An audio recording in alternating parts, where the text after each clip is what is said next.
I'm Jerry Fort. I'm going to read a story out of this book here called The Scary States of America, 50 Weird and Terrifying Stories, one from each state based on true events, by Michael Teitelbaum. So the state we're going to read this time is Delaware.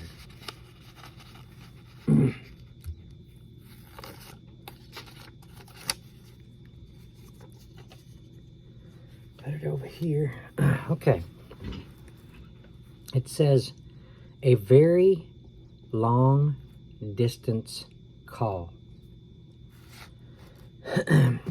Spook Seeker DE is a fellow collector of paranormal stories. He focuses on stories that have happened in his own state, Delaware. For a small state, Delaware sure seems to host a lot of strange occurrences. Spook Seeker DE's specialty is visits from the dead. While most of the stories he has collected manage to scare the heck out of me, my favorite is the one that his neighbor Rick Ullman told him about. It still chokes me up when I hear Rick's story. I hope you don't mind that I borrowed it for this book, Spook Seeker DE.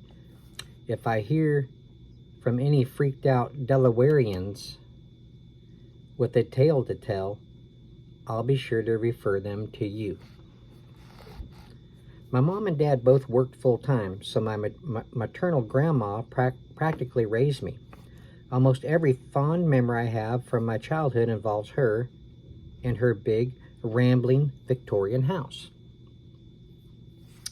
I remember staying home sick from school and Grandma making me chicken soup, which I'd eat in her big sleigh bed, or all the times we sat on her wraparound front porch as she shucked corn, shelled peas, or peeled an apple for us to share. She told me stories about growing up in Wilmington and tales of all the people who had lived in her 100-year-old house. When I was a teenager, I was still close to her. Sure, I went to football games, dated, and went to parties, but I always made time for Grandma. Her health had begun to go downhill once I turned 16, and by the time I graduated from high school, she was completely deaf. But she never stopped living on her own in the house she treasured. Soon after I turned 18, my dad got offered a job in Ohio. My mom didn't want to move until she knew Grandma would be safe, so they looked into putting her in a nursing home. Well, that idea didn't go over well with me or my grandma. I'm deaf, not dead, she shouted at my mom after Mom proposed the idea on paper for Grandma to read. I'll move in with Grandma and take care of her, I promised. She'll stay in her house as long as she's alive. So my parents moved away and I moved in with Grandma. We made a great team. She still had the energy to cook and clean, and I took care of all the outdoor chores and heavy lifting. Back then, I was an aspiring musician and spent lots of time in different friends' basements, jamming, practicing, and working hard to put together a band. I worried about Grandma when I was away, but we devised a good system for her to get in touch with me if she ever needed to. This was 1990, and no one had even heard of cell phones back then. So Grandma kept a list of phone numbers of my best friends' homes. If she needed my help, she would dial the first number on the list, wait a minute for the person to pick up, and then say, "If Rick is there, please tell him to come home now." She would repeat this phrase a few times before hanging up. Then she'd call the next number on the list until she had dialed all the places where I was most likely to be. Even though Grandma was deaf, the system worked. My friends knew about it, so if she happened to call one of them and I wasn't there, they would do their best to track me down. I'd get the message and hurry home to help her. She did this only when she really needed my help. Like the time she twisted her ankle and could barely walk. I never minded the interruptions. I would do anything for Grandma. The year I turned 21, Grandma died in her sleep at the age of 89. I missed her so much, and for months, not a day went by that I didn't cry. She left her house to me, and I continued to live there, but man, it was really hard coming home and not hearing her singing in the kitchen or seeing her knitting by the fireplace. Luckily, my band, the Witches Dorothy, began to take off, and we started touring regularly, which helped to ease the loss. Soon we signed a record contract and were in the studio recording our first album. I truly wish that my grandma could have lived long enough to share in my success. She would have been so proud. As silly as it might sound, when I went home at night after the recording sessions, I sat by the fire and talked to her. I told her about my day, the music, and how much I missed her. I somehow got the feeling that she was there, listening and looking out for me, just like she did when she was alive. Late one night, here we go. That's when it starts like that, you know something weird's going to happen. Late one night, I was at home listening to a copy of a song I wrote for that first album. Something's not right, I said aloud. I need to get back in the studio and give this some finishing touches. Something's not right about that song, I guess. I hadn't scheduled any studio time, but I took a chance and called the engineer to see if the studio was free and if I could come by to work. He said yes, so I called the band and told them to meet me there in half an hour. Later at the studio, we were all concentrating so hard on the song that we almost didn't hear the recording booth phone ring.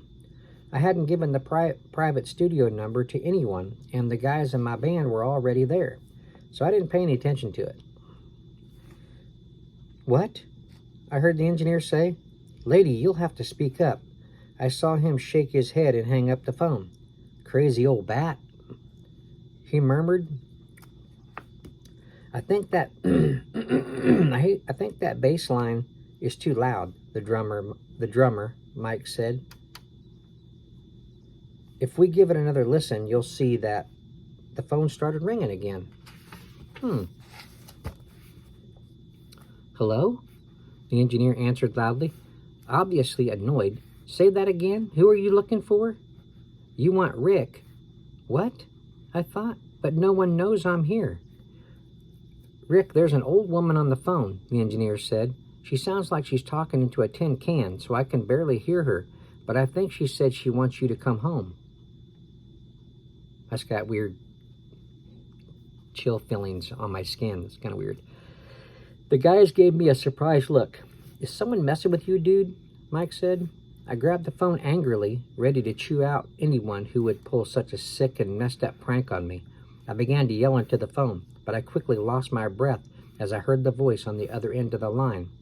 If Rick is there, please tell him to come home now." "Grandma?" I gasped. "Grandma, can you hear me? Grandma, is that you?" But there was no response. She's deaf. I hung up the phone and grabbed the edge of the engineering console to steady myself. It was Grandma. Somehow, impossibly, it was her, calling from beyond the grave. There was no mistaking that voice, which I knew so well and missed so terribly. "Listen," I said in a trembling voice.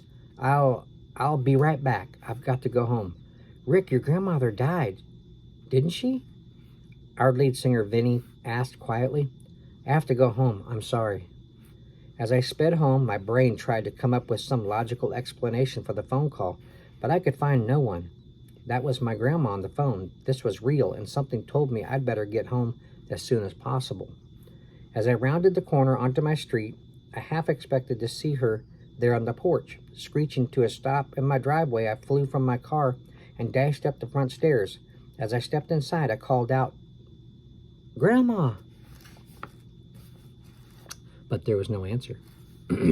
I went from room to room, searching for some sign, something that would explain the call. I collapsed into my armchair next to the fireplace where Grandma had always done her knitting, and I ran my hand through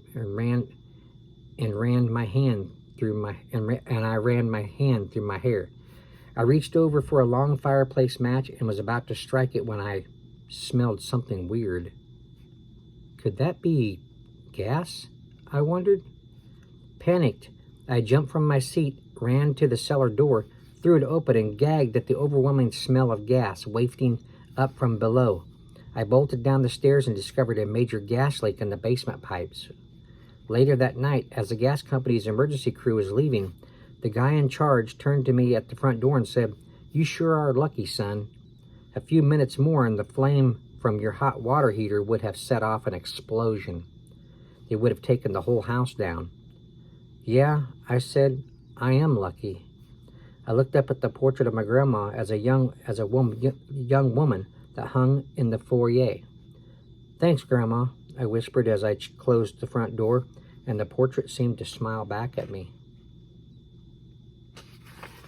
Wow, that's pretty wild. Pretty wild. Delaware. Okay. You like books like this, the paranormal? You collect books like this? You like paranormal paraphernalia, all kinds of that kind of weird stuff? You get into that? Collect it. Buy you one of these books by Michael Teitelbaum, The Scary States of America. It's got 50 different stories in here, different states. All right. Thank you all for watching. I appreciate it. See you on the next one.